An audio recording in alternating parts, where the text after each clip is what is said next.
ਕਦੀ ਤੁਸੀਂ ਸੁਣਿਆ ਸੀ ਵੀ ਮਿਨਿਸਟਰ ਨੂੰ ਚੱਕ ਕੇ ਜੇਲ੍ਹ ਵਿੱਚ ਬੰਦ ਕੀਤਾ ਹੋਵੇ? ਮੈਂ ਤਾਂ ਨਹੀਂ ਸੁਣਿਆ। ਮਿਨਿਸਟਰ ਸਾਹਿਬ ਬਾਅਦ ਚੋਂ ਰੈਲੀਆਂ ਦਾ ਵੀ ਹਿੱਸਾ ਬਣਦੇ ਨੇ ਹੁਣ। ਦੋਨੋਂ ਚੀਜ਼ਾਂ ਨੂੰ ਅਲੱਗ-ਅਲੱਗ ਨਜ਼ਰੀਏ ਨਾਲ ਦੇਖੋ, ਦੋਨੋਂ ਠੀਕ ਹੈ। ਮੈਂ ਤੁਹਾਡੀ ਗੱਲ ਸਮਝਦਾ, ਪਰ ਜ਼ੀਰੋ ਟੋਲਰੈਂਸ ਕਿੱਥੇ ਹੈ? ਫਿਰ ਲੋਕ ਇਹ ਕਹਿੰਦੇ ਨੇ ਜ਼ੀਰੋ ਟੋਲਰੈਂਸ ਅਗੇਂਸਟ ਕਰਪਸ਼ਨ। ਗੱਲ ਇਹ ਹੋਈ ਸੀ, ਇਹ ਨਿਬੜੀ ਸੀ। ਚਾਹੇ ਹੁਣ ਕਾਂਗਰਸੀ ਚਾਹੇ ਹੁਣ ਅਫਸਰ ਟੰਗਣੇ, ਸਾਨੂੰ ਕੋਈ ਡਰ ਨਹੀਂ, ਮੈਨੂੰ ਤਾਂ ਕੋਈ ਡਰ ਨਹੀਂ ਜੀ, ਕਿਉਂਕਿ ਆਪਾਂ ਤਾਂ ਜ਼ਿੰਦਗੀ 'ਚ ਨਾ ਉਹ ਨੰਗਾ ਪੁੱਤ ਕਹਿੰਦੇ ਚੋਰਾਂ 'ਚ ਖੇਡੇ, ਸਾਨੂੰ ਕੋਈ ਪਰਵਾਹ ਨਹੀਂ। ਆਪਾਂ ਕੋਈ ਇਦਾਂ ਦਾ ਕੰਮ ਕੀਤਾ ਨਹੀਂ ਤੇ ਨਾ ਕਰ। ਉਦਾਹਰਨਾਂ ਪੋਲਿਟਿਕਸ ਵਿੱਚ ਖੜੀਆਂ ਕਰਕੇ ਜਾਣੀਆਂ, ਮੀਲ ਪੱਥਰ ਗੱਡ ਕੇ ਜਾਣੀਆਂ। ਉਹ ਉਦਾਹਰਨਾਂ ਕਿਤੇ ਦਲ ਬਦਲੀ ਦੀਆਂ ਤਾਂ ਨਾ ਹੋਣਗੀਆਂ। ਚਰਨਜੀਤ ਸਿੰਘ ਚੰਨੀ ਫੇਲਡ ਲੀਡਰ, ਬਦਨਾਮ, ਜਿਹੜੇ ਔਰਤਾਂ ਦੀ ਇੱਜ਼ਤ ਨਹੀਂ ਕਰਦੇ। ਉਹ ਕਹਿੰਦੇ ਇਹਨਾਂ ਨੂੰ ਆਪਣੇ ਘਰ ਨਹੀਂ ਲੈ ਕੇ ਜਾਂਦੇ ਕੋਈ। ਕਾਰਜਸ਼ੈਲੀ ਵੀ ਮਾੜੀ, ਕਰਤੂਤ ਵੀ ਮਾੜੀ। ਇਹ ਡੰਮੀ ਕੈਂਡੀਡੇਟ ਦੇ ਦਿੱਤਾ ਇੱਥੋਂ ਜਲੰਧਰ ਤੋਂ, ਤੇ ਬਹੁਤ ਸਾਰੇ ਡੰਮੀ ਕੈਂਡੀਡੇਟ ਨੇ। ਉਹ ਕਹਿੰਦੇ ਕਿ ਤੁਹਾਨੂੰ ਡੰਮੀ ਕੈਂਡੀਡੇਟ ਦੀ ਕੈਟੇਗਰੀ 'ਚ ਰੱਖਿਆ। ਕਹਿੰਦੇ ਚੰਨੀ ਨੂੰ ਜਿਤਾਉਣ ਲਈ ਲੋਕ ਗੱਲਾਂ ਕਰ ਰਹੇ ਨੇ। ਆਮ ਆਦਮੀ ਪਾਰਟੀ ਦਾ ਕੇਡਰ ਨੂੰ ਇਹ ਕਿਹਾ ਜਾ ਰਿਹਾ ਕਿ ਚੰਨੀ ਨੂੰ ਵੋਟ ਪਾਉਣੀ ਹੈ। ਸਾਡਾ ਬਿਜਲੀ ਦਾ ਬਿੱਲ ਹੀ ਕਹਿੰਦੇ ਆਉਂਦਾ 3000 ਰੁਪਏ ਮਹੀਨਾ ਬਚਦਾ ਆਮ ਪਰਿਵਾਰ। ਪਹਿਲੀ ਵਾਰ ਆਮ ਆਦਮੀ ਦੀ ਪਾਰਟੀ ਨੇ ਲੋਕਾਂ ਨੂੰ ਸਹੂਲਤ ਦਿੱਤੀ, 3000 ਰੁਪਏ ਮਹੀਨਾ ਦੇਤਾ। ਤੇ ਜਿਹੜਾ ਬੀਬੀਆਂ ਦਾ 1000 ਸੀ ਉਹ ਤਾਂ ਨਹੀਂ ਕੋਈ ਮੰਗਦਾ।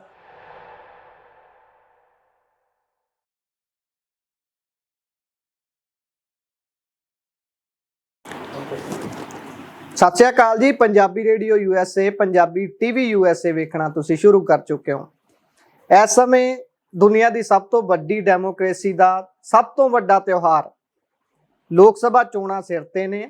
ਇਸ ਸਮੇਂ ਬਿਲਕੁਲ ਵਿਚਕਾਰ ਖੜੇ ਹਾਂ ਅਸੀਂ। ਅੱਧੀਆਂ ਲੰਘ ਗਈਆਂ ਨੇ, ਅੱਧੀਆਂ ਰਹਿ ਗਈਆਂ ਨੇ, ਪਰ ਜਿਹੜਾ ਪੰਜਾਬ ਵਾਲੀ ਵਾਰੀ ਹੈ ਉਹ ਸਭ ਤੋਂ ਐਂਡ ਤੇ ਹੈ, 1 ਜੂਨ ਨੂੰ। ਉਹਦੇ ਤੇ ਅੱਖਾਂ ਸਭ ਦੀਆਂ ਟਿਕੀਆਂ ਹੋਣਗੀਆਂ, ਕਿਉਂਕਿ ਉਹ ਆਖਰੀ ਪੜਾਅ ਹੈ। ਤੇ ਆਖਰੀ ਪੜਾਅ 'ਚ ਸਭ ਤੋਂ ਖਾਸ ਪੰਜਾਬ, ਜਿਹੜਾ ਕਿ ਭਾਰਤ ਦਾ ਦਿਲ ਹੈ, ਉਹਦੇ 'ਚ ਚੋਣਾਂ ਹੋਣੀਆਂ ਨੇ।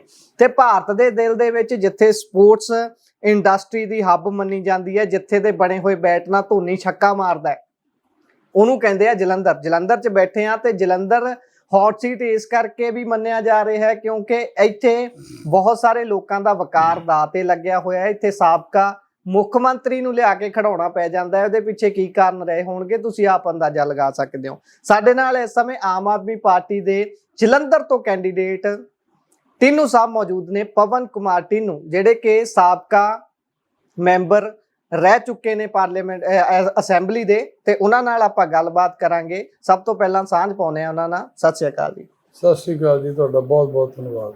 ਕਿਵੇਂ ਲੱਗ ਰਿਹਾ ਹੈ ਫਿਰ ਇਸ ਸਮੇਂ ਪੂਰੇ ਜੋਰਾਂ ਤੇ ਆ ਸਾਰਾ ਪ੍ਰਚਾਰ? ਤੇ ਜਿਹੜੀ ਇਸ ਸਮੇਂ ਦੀ ਜਿਹੜੀ ਹੁਣ ਆਪਾਂ, ਮੈਂ ਦਰਸ਼ਕਾਂ ਨੂੰ ਵੀ ਦੱਸ ਹੀ ਦੇਵਾਂ, 1 ਤਕਰੀਬਨ ਵੱਜ ਚੁੱਕਿਆ ਰਾਈਟ ਨਾਓ, ਕੀ ਸਥਿਤੀ ਹੈ? ਰਾਤ ਦਾ ਪੌਣਾ 1 ਵਜਾ ਇਸ ਵੇਲੇ। ਹਾਂ, ਤੇ ਤਰੀਕ ਅੱਜ ਹੋ ਗਈ 17। ਹਾਂਜੀ, ਤੇ ਬਸ ਕੁਝ ਦਿਨ ਬਾਕੀ ਹੈ। ਹਾਂਜੀ। ਪਰ ਦਿਨੋਂ ਦਿਨ ਆਮ ਆਦਮੀ ਪਾਰਟੀ ਦੇ ਹੱਕ ਵਿੱਚ ਵੇਵ ਹੋਰ ਤੇਜ਼ ਹੋ ਰਹੀ। ਸੰਕੇਤ ਕੀ ਨੇ ਇਹਦੇ? ਇਹਦੇ ਸੰਕੇਤ ਇਹ ਹੁੰਦੇ ਆ, ਕਿਉਂਕਿ ਮੈਂ ਬਹੁਤ ਸਾਰੇ ਇਲੈਕਸ਼ਨ ਲੜਿਆ। ਹਾਂਜੀ। ਜਦੋਂ ਤੁਸੀਂ ਕਿਸੇ ਪਿੰਡ 'ਚ ਜਾ ਕੇ ਇਕੱਠ ਦੇਖਦੇ ਹੋ, ਹਾਂਜੀ, ਜੇ ਤਾਂ ਇਕੱਠ ਠੰਡਾ ਜਿਹਾ ਤਾਂ ਇਹਦਾ ਮਤਲਬ 100 ਸਥਿਤੀ ਆ, ਹਾਲੇ ਲੋਕੀ ਸਪਸ਼ਟ ਨਹੀਂ ਹੋਏ। ਜਦੋਂ ਇਕੱਠ ਬੋਲਦਾ ਆ, ਹੰਗਾਰਾ ਭਰਦਾ ਪਿੱਛੇ, ਹੰਗਾਰਾ ਭਰਦਾ ਆ, ਤੁਸੀਂ ਉਹਨੂੰ ਪੁੱਛਦੇ ਆ ਤੁਹਾਡੇ ਪਿੰਡ ਦੀ ਕੀ ਪੋਜੀਸ਼ਨ, ਉਹ ਕਹਿੰਦੇ ਜੀ ਬੱਲੇ ਬੱਲੇ, ਅਸੀਂ ਤਾਂ 70% ਵੋਟਾਂ ਸਾਡੀਆਂ, 80% ਸਾਡੀਆਂ। ਇਹਦਾ ਮਤਲਬ ਉਹ ਪਿੰਡ ਤੁਸੀਂ ਜਿੱਤ ਰਹੇ, ਤੁਹਾਡੀਆਂ ਵੋਟਾਂ ਵੱਧ ਆ ਜੀ। ਤੇ ਉਹੋ ਜਿਹਾ ਹੀ ਹੁੰਗਾਰਾ ਜਦੋਂ ਮੈਂ 2012 ਚ ਚੁਣਾਵ ਲੜਿਆ ਸੀ ਅਸੈਂਬਲੀ ਦਾ। ਹਾਂਜੀ।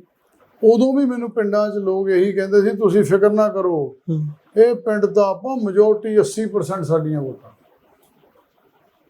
ਤੇ ਵਰਕਰ ਤੁਹਾਡੇ ਨਾਲ ਤੁਰ ਰਿਹਾ, ਵਰਕਰ ਧੁੱਪ ਦੀ ਪਰਵਾਹ ਨਹੀਂ ਕਰ ਰਿਹਾ। ਅੱਜ ਦੇਖ ਲਓ ਕਿੰਨਾ ਸੀ ਟੈਂਪਰੇਚਰ। ਹਾਂਜੀ ਹਾਂਜੀ। ਤੇ ਵਰਕਰ ਆਪਣਾ ਕੰਮ ਛੱਡ ਕੇ ਆ ਰਿਹਾ, ਇਹਦਾ ਮਤਲਬ ਵੇਵ ਆ। ਆਮ ਆਦਮੀ ਪਾਰਟੀ ਵੈਸੇ ਵੀ ਪੰਜਾਬੀਆਂ ਦੀ ਇੱਕ ਹੋਪ ਆ, ਇੱਕ ਉਮੀਦ ਦਾ ਨਾਂ ਹੈ, ਕਿਉਂਕਿ ਘਰਾਣਾ ਪੋਲਿਟਿਕਸ ਨੂੰ ਪੰਜਾਬੀਆਂ ਨੇ ਹੁਣ ਦਰਕਿਨਾਰ ਕਰਤਾ। ਹੁਣ ਆਮ ਲੋਕ ਆਪਣੀ ਸਿਆਸਤ ਕਰਨ ਲੱਗੇ ਆ ਤੇ ਆਮ ਆਦਮੀ ਪਾਰਟੀ ਦੇ ਵਲੰਟੀਅਰਸ ਬੜਾ ਹਲੇ ਜੋਸ਼ ਆ, એનર્ਜੀ ਬੜੀ ਆ। ਮੈਂ ਅੱਜ ਬਸਤੀਆਂ ਦੇ ਏਰੀਆ 'ਚ ਗਿਆ ਜੀ ਜੀ, ਉੱਥੇ ਇੱਕ ਫੈਕਟਰੀ 'ਚ ਲੋਕ ਸੀਗੇ। ਮੈਂ ਸੋਚਿਆ ਵੀ ਇਹ ਫੈਕਟਰੀ ਦੇ ਵਰਕਰ ਆ, ਹਾਂਜੀ, ਤੇ ਚਲੋ ਮਿਲ ਲੈਂਦੇ ਆ। ਕਿਸੇ ਨੇ ਵਿੱਚੋਂ ਨਾਰਾ ਲਾਇਆ ਇੱਕ ਜੀ, ਬਈ ਆਮ ਆਦਮੀ ਪਾਰਟੀ ਕੱਲਾ ਕੱਲਾ ਵਰਕਰ ਹੱਥ ਚੱਕ ਕੇ ਬੋਲਿਆ ਜਾਂਦਾ ਵਾ। ਮੈਂ ਹੈਰਾਨ ਹੋ ਗਿਆ। ਫਿਰ ਮੈਂ ਉਹਨਾਂ ਨੂੰ ਪੁੱਛਿਆ, ਉਹ ਕਹਿੰਦੇ ਜੀ ਅਸੀਂ ਤਾਂ ਪਾਉਣੀ ਇਹਨੂੰ ਵੋਟ, ਸਾਡਾ ਬਿੱਲ ਮਾਫ ਆ, ਸਾਡਾ ਬਿਜਲੀ ਦਾ ਬਿੱਲ ਹੀ ਕਹਿੰਦੇ ਉਹਦਾ 3000 ਰੁਪਇਆ ਮਹੀਨਾ ਬਚਦਾ ਆਮ ਪਰਿਵਾਰ ਨੂੰ। ਸੋ ਪਹਿਲੀ ਵਾਰ ਆਮ ਆਦਮੀ ਦੀ ਪਾਰਟੀ ਨੇ ਲੋਕਾਂ ਨੂੰ ਸਹੂਲਤ ਦਿੱਤੀ, 3000 ਰੁਪਇਆ ਮਹੀਨਾ ਦੇਤਾ। ਤੇ ਜਿਹੜਾ ਬੀਬੀਆਂ ਦਾ 1000 ਸੀ ਉਹ ਤਾਂ ਨਹੀਂ ਕੋਈ ਮੰਗਦਾ? ਹਾਂ ਦੇਖੋ, ਉਹਦੀ ਗਾਰੰਟੀ ਸੀ 1000 ਦੀ, ਲੇਕਿਨ ਬੀਬੀਆਂ ਇਸ ਕਰਕੇ ਨਹੀਂ ਇਸ ਵੇਲੇ ਬੋਲ ਰਹੀਆਂ ਕਿਉਂਕਿ ਉਹਨਾਂ ਨੂੰ ਪਤਾ ਹਿਸਾਬੀ ਕਿਤਾਬੀ ਬੀਬੀਆਂ ਤੋਂ ਜ਼ਿਆਦਾ ਕੋਈ ਨਹੀਂ ਹੁੰਦਾ। ਉਹਨਾਂ ਨੂੰ ਪਤਾ ਵੀ 3000 ਤਾਂ ਪਹਿਲਾਂ ਦੇਤਾ ਸਰਕਾਰ ਨੇ, ਤੇ 1000 ਦਾ ਹੁਣ ਇਹ ਕਹਿ ਰਹੇ ਆ ਵੀ ਅਸੀਂ ਅਗਸਤ ਵਿੱਚ ਦੇ ਦੇਣਾ 2 ਮਹੀਨਿਆਂ ਬਾਅਦ। ਪੱਕੀ ਗੱਲ ਹੈ? ਪੱਕੀ ਗੱਲ ਹੈ। ਸੋ ਇਹ 1000 ਵੀ ਮਿਲ ਜਾਣਾ। ਇਸ ਕਰਕੇ ਆਮ ਆਦਮੀ ਪਾਰਟੀ ਦੀ ਲੀਡਰਸ਼ਿਪ ਤੇ ਭਰੋਸਾ ਹੱਲੇ ਹੈਗਾ ਲੋਕਾਂ ਨੂੰ, ਕਿਉਂਕਿ ਕਰਪਸ਼ਨ ਤੋਂ ਦੂਰ ਆ ਲੋਕ।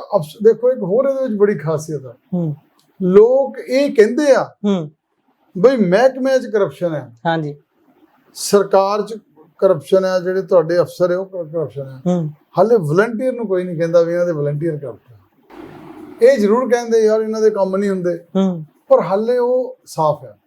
ਪਰ ਟੀਨੂ ਸਾਹਿਬ ਠੀਕ ਹੈ ਤੁਹਾਡੀ ਗੱਲ, ਤੁਸੀਂ ਬਹੁਤ ਚੰਗੇ ਤਰੀਕੇ ਨਾਲ ਦੱਸਿਆ ਕਿਸ ਤਰੀਕੇ ਨਾਲ ਵੇਵ ਹੈ। ਪਰ ਵਲੰਟੀਅਰਾਂ ਨੂੰ ਕਿਉਂ ਕਹਿਣਗੇ ਜਦੋਂ ਗੱਲ ਹੁੰਦੀ ਹੈ ਲੀਡਰਸ਼ਿਪ ਦੀ? ਉਹ ਫਿਰ ਲੀਡਰਸ਼ਿਪ ਦੇ ਲੈਵਲ ਤੇ ਸਭ ਤੋਂ ਵੱਡੀ ਕਰਪਸ਼ਨ ਤਾਂ ਹੋ ਸਕਦੀ ਹੈ ਜਾਂ ਅਫਸਰਾਂ ਦੇ ਲੈਵਲ ਤੇ ਹੋ ਸਕਦੀ ਹੈ। ਹਾਂ, ਕਰਪਸ਼ਨ ਦੇ ਲਈ ਨੰਬਰ ਜਾਰੀ ਕੀਤੇ ਜਾਂਦੇ ਨੇ, ਉਸ ਤੋਂ ਬਾਅਦ ਜਦੋਂ ਡਾਟਾ ਨਿਕਲਦਾ ਬਹੁਤ ਘੱਟ ਕਾਰਵਾਈ ਨਜ਼ਰ ਆਉਂਦੀ ਹੈ ਉਹਦੇ ਵਿੱਚ। ਲੀਡਰਾਂ ਦੀ ਗੱਲ ਕਰੀਏ, ਬਹੁਤ ਸਾਰੇ ਲੀਡਰਾਂ ਦੇ ਨਾਮ ਲਏ ਜਾ ਸਕਦੇ ਨੇ। ਅਮਿਤ ਰਤਨ ਕੋਟਪੱਤਾ, ਉੱਥੋਂ ਫਿਰ ਮਾਨਸਾ ਤੋਂ ਜਿਹੜੇ MLA ਸਨ ਉਹਨਾਂ ਤੇ ਇਲਜ਼ਾਮ ਲੱਗੇ, ਫੌਜਾ ਸਿੰਘ ਸਰਾਰੀ ਤੇ ਇਲਜ਼ਾਮ ਲੱਗੇ। ਇੱਥੋਂ ਅੰਮ੍ਰਿਤਸਰ ਤੋਂ ਜਿਹੜੇ MLA ਹੁੰਦੇ ਨੇ ਉਹ ਸਿਰ ਕੱਢ ਰਾਜ ਸਭਾ ਆਗੂ ਦਾ ਨਾਮ ਲੈ ਦਿੰਦੇ ਨੇ ਕਿ ਨਸ਼ਾ ਵੇਚਣ ਦੇ ਵਿੱਚ ਪੂਰਾ ਸਹਿਯੋਗ ਕਰ ਰਹੇ ਨੇ। ਇਹਨਾਂ ਸਾਰੀਆਂ ਚੀਜ਼ਾਂ ਨੂੰ ਵੇਖਦੇ ਹੋਏ ਤੁਸੀਂ ਵੇਵ ਦੀ ਗੱਲ ਤਾਂ ਕਰ ਰਹੇ ਹੋ, ਪਰ ਜਿਹੜੀ ਜ਼ਮੀਨੀ ਪੱਧਰ ਤੇ ਨਿਰਾਸ਼ਾ ਅਸੀਂ ਦੇਖ ਪਾ ਰਹੇ ਹਾਂ ਉਹਦਾ ਕੀ ਤੋੜ ਹੈ? ਜਾਂ ਉਹ ਤੁਹਾਨੂੰ ਨਜ਼ਰ ਆ ਰਹੀ ਹੈ ਜਾਂ ਫਿਰ ਤੁਹਾਨੂੰ ਸਿਰਫ ਜਿਹੜੀ ਚੀਜ਼ ਨਜ਼ਰ ਆ ਰਹੀ ਹੈ ਤੁਸੀਂ ਉਹਦੇ ਹਿਸਾਬ ਨਾਲ ਹੀ ਕਹਿ ਰਹੇ ਹੋ? ਕਿਉਂਕਿ ਜਦੋਂ ਫੀਲਡ 'ਚ ਜਾਂਦੇ ਆ ਲੋਕ ਤਾਂ ਇਹ ਕਹਿ ਰਹੇ ਨੇ, ਟਾਵੀਂ ਆਵਾਜ਼ ਸੁਣਨ ਨੂੰ ਮਿਲਦੀ ਹੈ ਕਿ ਬਹੁਤ ਧੜੱਲੇ ਨਾਲ ਕਹਿ ਰਹੇ ਯਾਰ ਤੁਸੀਂ ਕਿਉਂ ਬੋਲੀ ਜਾਂਦੇ ਹੋ, ਹਾਲੇ ਤਾਂ ਸਮਾਂ ਬਹੁਤ ਘੱਟ ਹੋਇਆ ਸਰਕਾਰ ਬਣੀ ਨੂੰ, ਸਾਨੂੰ ਟਾਈਮ ਦੇਣਾ ਚਾਹੀਦਾ। ਪਰ ਬਹੁਤੇ ਲੋਕ ਕਹਿੰਦੇ ਨੇ ਜਿਸ ਧੜੱਲੇ ਨਾਲ 92 ਜਿਤਾਏ ਸੀ ਸਾਨੂੰ ਬਹੁਤ ਆਸ ਸੀ, ਉਹ ਲੈਵਲ ਦੀ ਗੱਲਬਾਤ ਬਣੀ ਨਹੀਂ। ਕਰਪਸ਼ਨ ਵਾਲਾ ਵੀ ਨਾਲ ਹੀ ਲੈ ਲਿਓ, ਤੁਸੀਂ ਜਵਾਬ ਦੇ ਸਕਦੇ ਹੋ। ਦੇਖੋ, ਪੰਚਾਇਤਾਂ ਦੀਆਂ ਇਲੈਕਸ਼ਨਾਂ ਹੁੰਦੀਆਂ, ਹਾਂਜੀ, ਉਹ ਕਿਸੇ ਸਿੰਬਲ ਤੇ ਨਹੀਂ ਹੁੰਦੀ, ਨਾਨ ਪੋਲੀਟੀਕਲ ਹੁੰਦੀ। ਨਹੀਂ, ਨਾਨ ਪੋਲੀਟੀਕਲ ਤਾਂ ਨਹੀਂ ਕਹਿ ਸਕਦੇ, ਸਰਪੰਚ ਪਾਰਟੀਬਾਜ਼ੀ ਤਾਂ ਨਹੀਂ ਹੁੰਦੀ। ਹਾਂ, ਉਹ ਲੋਕ ਪਿੰਡ ਲੈਵਲ ਤੇ ਚੁਣਦੇ ਆਪਣਾ। ਜੀ ਜੀ, ਸਾਰੇ ਸਰਪੰਚ ਤਾਂ ਮਾੜੇ ਨਹੀਂ ਹੁੰਦੇ, ਕੁਝ ਹੀ ਹੁੰਦੇ। ਜੀ ਜੀ, ਉਹ ਕੁਝ ਹੀ ਉਹ ਜਿਹੜੇ ਆ ਉਹ ਪ੍ਰਭਾਵ ਛੱਡ ਦਿੰਦੇ ਆ ਕਿ ਪੰਚਾਇਤਾਂ ਦਾ ਜੀ ਕਰਪਟ ਹੈ ਜੀ, ਅਫਸਰ ਵੀ ਕਹਿਣ ਲੱਗ ਪੈਂਦੇ ਆ, ਕੁਝ ਹੀ ਹੁੰਦੇ। ਇਸੇ ਤਰੀਕੇ ਨਾਲ 92 ਜਿੱਤ ਕੇ ਆਏ ਆ, ਹਾਂਜੀ, 92 ਚੋਂ ਕਈਆਂ ਨੂੰ ਹੱਲੇ ਕੰਮ ਕਰਨ ਦਾ ਤਜਰਬਾ ਵੀ ਨਹੀਂ। ਤੇ ਜੇ ਕਿਤੇ 1-2 ਇਨਸੀਡੈਂਟ ਆਏ ਆ, ਕਦੀ ਤੁਸੀਂ ਸੁਣਿਆ ਸੀ ਵੀ ਮਨਿਸਟਰ ਨੂੰ ਚੱਕ ਕੇ ਜੇਲ੍ਹ ਵਿੱਚ ਬੰਦ ਕੀਤਾ ਹੋਵੇ? ਮੈਂ ਤਾਂ ਨਹੀਂ ਸੁਣਿਆ। ਮਿਨਿਸਟਰ ਸਾਹਿਬ ਬਾਅਦ ਚੋਂ ਰੈਲੀਆਂ ਦਾ ਵੀ ਹਿੱਸਾ ਬਣਦੇ ਨੇ ਹੁਣ। ਦੇਖੋ, ਕੇਸ ਦਾ ਹਿੱਸਾ ਵੀ ਹੈਗਾ, ਪਰ ਉਹ ਪਬਲਿਕ ਦੁਆਰਾ ਇਲੈਕਟਿਡ ਨੁਮਾਇੰਦੇ ਆ। ਤੁਸੀਂ ਪਬਲਿਕ ਦੇ ਦਿੱਤੇ ਫਤਵੇ ਨੂੰ ਵੀ ਰਿਜੈਕਟ ਨਹੀਂ ਕਰ ਸਕਦੇ, ਤੁਹਾਡੇ ਕੋਲ ਕੋਈ ਰਾਈਟ ਨਹੀਂ। ਪਰ ਉਹ ਫੜੇ ਗਏ, ਉਹਨਾਂ ਤੇ ਪਰਚਾ ਵੀ ਹੋਇਆ, ਜੇਲ੍ਹ ਵੀ ਕੱਟੀ ਹੈ, ਕੇਸ ਵੀ ਚੱਲ ਰਿਹਾ। ਫਿਰ ਦੋਨੋਂ ਚੀਜ਼ਾਂ ਨੂੰ ਅਲੱਗ-ਅਲੱਗ ਨਜ਼ਰੀਏ ਨਾਲ ਦੇਖੋ, ਦੋਨੋਂ ਠੀਕ ਹੈ। ਮੈਂ ਤੁਹਾਡੀ ਗੱਲ ਸਮਝ ਰਿਹਾ, ਪਰ ਜ਼ੀਰੋ ਟੋਲਰੈਂਸ ਕਿੱਥੇ ਹੈ? ਫਿਰ ਲੋਕ ਇਹ ਕਹਿੰਦੇ ਨੇ ਜ਼ੀਰੋ ਟੋਲਰੈਂਸ ਅਗੇਂਸਟ ਕਰਪਸ਼ਨ, ਗੱਲ ਇਹ ਹੋਈ ਸੀ, ਇਹ ਨਿਬੜੀ ਸੀ। ਤੁਸੀਂ ਮੈਨੂੰ ਦੱਸੋ ਬਈ ਜੇ ਕੋਈ ਆਮ ਆਦਮੀ ਪਾਰਟੀ ਦਾ ਲੀਡਰ, ਮਿਨਿਸਟਰ, ਐਮਐਲਏ ਕੋਈ ਕਰਪਸ਼ਨ 'ਚ ਫੜਿਆ ਗਿਆ ਤਾਂ ਦੱਸੋ, ਜੇ ਫੜਿਆ ਗਿਆ ਉਹ ਤੇ ਐਕਸ਼ਨ ਹੋਇਆ। ਫਰਾਰੀ ਸਾਹਿਬ ਕੀ ਸਰਾਰੀ ਸਾਹਿਬ, ਉਹਨਾਂ ਨੂੰ ਫਰਾਰੀ ਤਾਂ ਦੂਜੇ ਧਿਰ ਵਾਲੇ ਕਹਿੰਦੇ ਆ। ਹਾਂ, ਤੇ ਉਹਨਾਂ ਕੋ ਮਹਿਕਮਾ ਵਾਪਸ ਆ ਗਿਆ। ਹਾਂਜੀ, ਪਰ ਉਹ ਐਮਐਲਏ ਇਲੈਕਟਡ ਨੇ, ਉਹਨਾਂ ਨੂੰ ਫਤਵਾ ਮਿਲਿਆ 5 ਸਾਲ। ਤੁਹਾਡੇ ਕੋਲ ਕੋਈ ਕਾਨੂੰਨ ਨਹੀਂ ਕਿ ਤੁਸੀਂ ਉਹਨਾਂ ਨੂੰ ਉਹਨਾਂ ਦੀ ਮੈਂਬਰੀ ਤੋਂ ਖਾਰਜ ਕਰ ਦਿਓ। ਜੀ, ਮੈਂ ਅਗਲੇ ਸਵਾਲ ਤੇ ਆਉਣਾ। ਇਹੀ ਬਿਊਟੀ ਹੈ ਡੈਮੋਕ੍ਰੇਸੀ ਦੀ। ਜੀ ਜੀ, ਤਾਂ ਕਿ ਲੋਕਾਂ ਨੂੰ ਪਤਾ ਲੱਗੇ ਕਿ ਲੋਕਾਂ ਨੇ ਉਹਨੂੰ ਚੁਣਿਆ ਸੀ। એનર્ਜੀ ਥੋੜੀ ਜੀ ਲੋ ਹੈ, ਤੁਹਾਨੂੰ ਦੱਸ ਦਈਏ ਟੀਨੂ ਸਾਹਿਬ ਦੀ, ਕਿਉਂਕਿ ਸਾਰਾ ਦਿਨ ਪ੍ਰਚਾਰ ਕਰਕੇ ਹੁਣ ਅਸੀਂ ਅਗਲੇ ਦਿਨ ਦੀ ਵੀ ਸ਼ੁਰੂਆਤ ਕਰ ਚੁੱਕੇ ਹਾਂ। ਹੁਣ ਇਹਨਾਂ ਨੇ ਹੋਰ 2-4 ਘੰਟਿਆਂ ਤੱਕ ਮੁੜ ਕੇ ਫਿਰ ਪ੍ਰਚਾਰ 'ਚ ਜੁਟ ਜਾਣਾ। ਪਰ ਅਗਲਾ ਸਵਾਲ ਮੈਂ ਲੈਣਾ, ਤੁਹਾਡੀ ਗੱਲ ਭਗਵੰਤ ਮਾਨ ਸਾਹਿਬ ਨਾਲ ਸਿੱਧੇ ਤੌਰ ਤੇ ਹੁਣ, ਕਿਉਂਕਿ ਤੁਸੀਂ ਉਮੀਦਵਾਰ ਹੋ, ਉਸ ਦੇ ਨਜ਼ਰੀਏ ਨਾਲ ਤਾਂ ਇਸ ਸਮੇਂ ਤੁਹਾਡੀ ਪੂਰੀ ਬਿਲਕੁਲ ਕਹਿ ਸਕਦੇ ਹਾਂ ਕਿ ਹੱਥ ਮਿਲਦਾ ਹੋਊ, ਸਵੇਰੇ ਸ਼ਾਮ ਗੱਲ ਹੁੰਦੀ ਹੋਊਗੀ। ਕੇਜਰੀਵਾਲ ਸਾਹਿਬ ਵੀ ਬਾਹਰ ਨੇ, ਉਹਨਾਂ ਨਾਲ ਵੀ ਹੁੰਦੀ ਹੋਊਗੀ। ਜਲੰਧਰ ਵਾਸੀਆਂ ਲਈ, ਖਾਸ ਤੌਰ ਤੇ ਜਲੰਧਰ ਵਾਸੀਆਂ ਲਈ ਕੀ ਰੋਡ ਮੈਪ ਤਿਆਰ ਕਰ ਰਹੇ ਹੋ ਜਾਂ ਕਰ ਲਿਆ ਗਿਆ ਹੈ? ਕੀ ਰੋਡ ਮੈਪ ਹੈ? ਮੈਂ ਨਾ ਜਿੱਦਣ ਪਾਰਟੀ ਜੁਆਇਨ ਕੀਤੀ 14 ਅਪ੍ਰੈਲ, ਹਾਂਜੀ, ਮੈਂ 2-3 ਦਿਨਾਂ 'ਚ ਹੀ ਨਾ ਪ੍ਰੈਸ ਵਾਲਿਆਂ ਨੂੰ ਕਹਿ ਦਿੱਤਾ ਵੀ ਆਹ ਕੰਮ ਜਲੰਧਰ 'ਚ ਹੋਣ ਵਾਲੇ ਨੇ ਤੇ ਆਹ ਮੇਰੇ ਪ੍ਰਾਇੋਰਟੀ ਰਹੇਗੀ। ਠੀਕ ਹੈ ਜੀ। ਕਾਂਗਰਸ ਦੇ ਉਮੀਦਵਾਰ ਨੂੰ ਉਹਨੂੰ ਹੀ ਦੇਖ ਕੇ ਸੁਣ ਕੇ ਉਹੀ ਕਾਪੀ ਪੇਸਟ ਕਰਤਾ। ਅੱਛਾ, ਉਹ ਤਾਂ ਕਹਿੰਦੇ ਪਰ ਝਾੜੂ ਖੜਾ ਕਰ ਕੀਤਾ ਮਾੜਾ ਹੁੰਦਾ ਹੈ, ਇਹਨੂੰ ਲੰਮਾ ਪਾ ਲਓ ਐਤਕੀ। ਦੇਖੋ ਝਾੜੂ ਨੇ ਨਾ ਕਾਂਗਰਸ ਦੀ ਸਫਾਈ ਤਾਂ ਕਰਤੀ। ਅੱਛਾ ਜੀ। ਕਾਂਗਰਸ ਗੰਦਗੀ ਦਾ ਨਾਮ ਹੈ, ਕਰਪਸ਼ਨ ਦਾ ਨਾਮ ਹੈ। ਚਲੋ ਆਪਾਂ ਕਾਂਗਰਸ ਤੇ ਬਾਅਦ ਚ ਆਵਾਂਗੇ, ਪਰ ਪਹਿਲਾਂ ਇਹ ਦੱਸ ਦਿਓ। ਹਾਂ, ਜ਼ਰੂਰ ਜ਼ਰੂਰ। ਇਹ ਝਾੜੂ ਆ ਨਾ, ਹਰ ਮੰਦਿਰ ਗੁਰਦੁਆਰੇ 'ਚ, ਹਾਂਜੀ, ਹਰ ਦਰਗਾਹ ਤੇ, ਸਾਡੇ ਘਰ ਦਫ਼ਤਰਾਂ 'ਚ ਝਾੜੂ ਤੋਂ ਬਿਨਾਂ ਗੱਲ ਨਹੀਂ ਬਣਦੀ। ਠੀਕ ਹੈ, ਤੇ ਇਹ ਝਾੜੂ ਨੇ ਕਰਪਸ਼ਨ ਜਿਹੜੀ ਆ ਕਾਂਗਰਸ ਦੀ ਉਹ ਸਾਫ਼ ਕਰਨੀ ਆ। ਕਿੰਨੇ ਮੰਤਰੀ ਇਹਨਾਂ ਦੇ ਜੇਲ੍ਹ ਦੀ ਯਾਤਰਾ ਕਰ ਚੁੱਕੇ ਆ। ਜੀ ਜੀ।